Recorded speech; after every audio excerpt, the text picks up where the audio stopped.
Hello guys, ഇന്നത്തെ food spot Indian coffee house. നമ്മൾ തനിച്ചുകൂടിയുടെ birthday celebrate ചെയ്യാൻ വന്നിരിക്കുകയാണ്.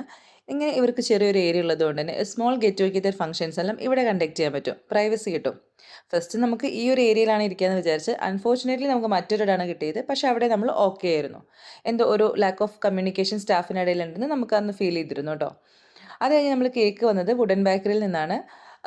ഒരുപാട് ക്രീമൊന്നും കുത്തി നിറയ്ക്കാതെ കോഫി ഫ്ലേവേർഡ് കേക്ക് എല്ലാവർക്കും ഇഷ്ടപ്പെട്ടിരുന്നു. നമ്മൾ 4 ഫാമിലിയാണ് ഉണ്ടായിരുന്നത്. തൻഷിയുടെ ഫാമിലി ഒഴിച്ച് മറ്റ് 2 ഫാമിലി നമ്മൾ ഇന്നാണ് മീറ്റ് ചെയ്യുന്നത്. അതിലൊരു തൃശ്ശൂർക്കാരുണ്ടായിരുന്നു കേട്ടോ. അത് കഴിഞ്ഞ് നമ്മൾ ഫുഡൊക്കെ ഓർഡർ ചെയ്തിരുന്നു. ഫുഡൊക്കെ അടിപൊളിയായിരുന്നു. അങ്ങനെ നമ്മൾ ഇങ്ങേ സൈഡിൽ നോൺ വെജുകാരും അങ്ങേ സൈഡിൽ വെജുകാരുമാണ് ഇരുന്നത്. അപ്പോൾ നമ്മൾ ആദ്യം തന്നെ ഒരു പ്ലാറ്റർ ഓർഡർ ചെയ്തിരുന്നു. അതിനകത്ത് ചിക്കൻ, മട്ടൻ, ബീഫ് അങ്ങനെ എല്ലാതും ഉണ്ടായിരുന്നു. നല്ലതായിരുന്നു. പിന്നെ നമ്മൾ hot and sours chicken soup order ചെയ്തിരുന്നു. പക്ഷേ അത് ഒട്ടും നല്ലതായിരുന്നില്ല.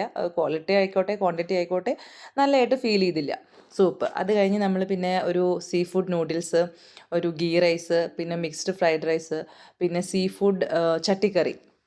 അങ്ങനെ നമ്മൾ ചട്ടിക്കറി സൂപ്പറായിരുന്നു. അതിനകത്ത് കൂന്തൽ, പ്രോൺസ്, ക്രാബ് അങ്ങനെ എല്ലാം മിക്സ്ഡ് ആയിരുന്നു. ഇത് വെജുകാരുടെ അടുത്ത് നിന്ന് കൊണ്ടുവന്ന ഒരു കറി കേട്ടോ. ഇത് അവർ ഓർഡർ ചെയ്തതാണ്. പനീർ പട്ടിയാല. ഇതൊരു വെറൈറ്റി ഡിഷായിട്ട് തോന്നി. സൂപ്പറായിരുന്നു. പനീർ പപ്പടത്തിലൊക്കെ റാപ്പ് ചെയ്തിട്ട് ഉള്ളൊരു ഡിഷായിരുന്നു. സൂപ്പർ ഡിഷായിരുന്നു കേട്ടോ. അത് കഴിഞ്ഞ് കുട്ടികളെയൊക്കെ നിർത്തി ഫോട്ടോസൊക്കെ നമ്മളെടുത്തു. നമ്മൾ 4 ഫാമിലി ഒരുമിച്ച് നിന്ന് ക്ലിക്ക് ചെയ്ത് ഫോട്ടോസൊക്കെ എടുത്ത് പിന്നെ ലാസ്റ്റ് എൻ്റെ സുധിൻ്റെ ഒരു ഫോട്ടോ സെഷൻ ഉണ്ടല്ലോ. അതൊക്കെ കഴിഞ്ഞ് നമ്മളങ്ങനെ